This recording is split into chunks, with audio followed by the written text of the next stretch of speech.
बहुत सारे लोगों का प्रश्न था कि विपरीत शरीरों की ओर आकर्षण होता है, क्या करें।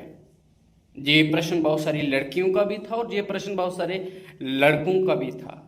सबसे पहले एक छोटी सी बात, जिन पंच तत्वों से एक स्त्री का शरीर बना है उन्हीं पंच तत्वों से एक पुरुष का शरीर बना है।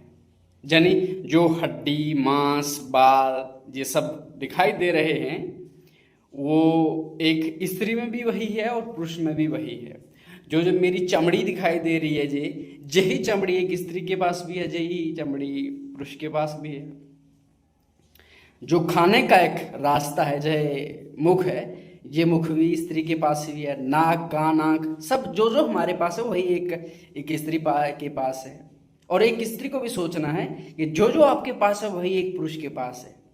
सिर्फ दो चीजें जो हमें विभिन्न बनाती हैं, नाम और रूप। यानी जो तत्व है जिनसे हम बने हैं वो तो सब में बराबर ही है, सेम ही है, और जो हमारा शरीर है वो भी वैसा ही है। नाम और रूप, यानी आपको स्त्री बोला जाता है और हमें पुरुष बोला जाता है, तो हम नाम से अलग हो गए। फिर रूप से, हालांकि रूप में भी ज्यादा अंतर नहीं है, सिर्फ दो अंकों को छोड़ के बाकी हमारा रूप भी सेम ही है। अगर हम बाल रख लें, क्लीन शेव कर लें तो आपकी तरह ही दिखेंगे। सिर्फ दो चीज़ों को, एक जहाँ से इंसान पैदा होता है और एक जहाँ से इंसान का पोषण होता है, यानी जननेंद्रिय और स्तन।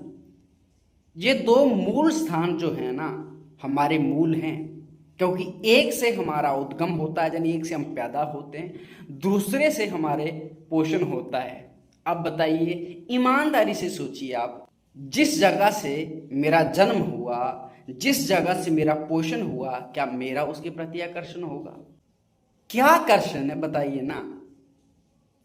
ये तो एक दृष्टिकोण। दूसरा दृष्टिकोण ये रहा कि जिन अंगों की ओर आप आकर्षण कर रहे हैं, जननेंद्रिय की तरफ का किसी का आकर्षण हो, वो ना मल मूत्र के द्वार हैं। और कोई मल में आप पेशाब में उंगली डाल के उसको बिना धोए रख सकते हैं, लैट्रिन में उंगली डाल के बिना धोए रख सकते हैं, मतलब नहीं रख सकते हैं ना। उसी चीज के वो द्वार हैं। और फिर उनकी प्रति आकर्षण किस तरह से?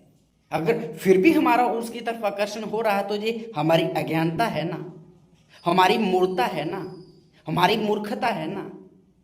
अगर वो इतने पवित्र होते, इतने आकर्षक होते, तो फिर हम उनको छूने के बाद धोना क्यों पड़ता है? और फिर एक बात समझने कि आप देख क्या रहे हैं, सिर्फ कोरी कल्पना ही है ना किसी के प्रति, वास्तविक कुछ भी नहीं है, सिर्फ कल्पना मात्र है।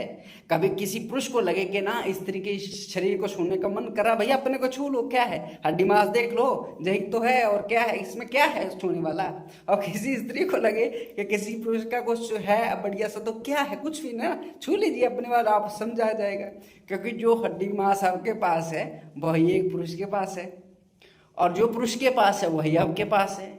फिर अगर जो आकर्षण है एक दूसरे के साथ, ये सृष्टि चलाने के लिए भगवान ने एक छोटा सा बनाया है। अगर इन चीजों को मध्य में रखेंगे तो आपको आकर्षण नहीं होगा।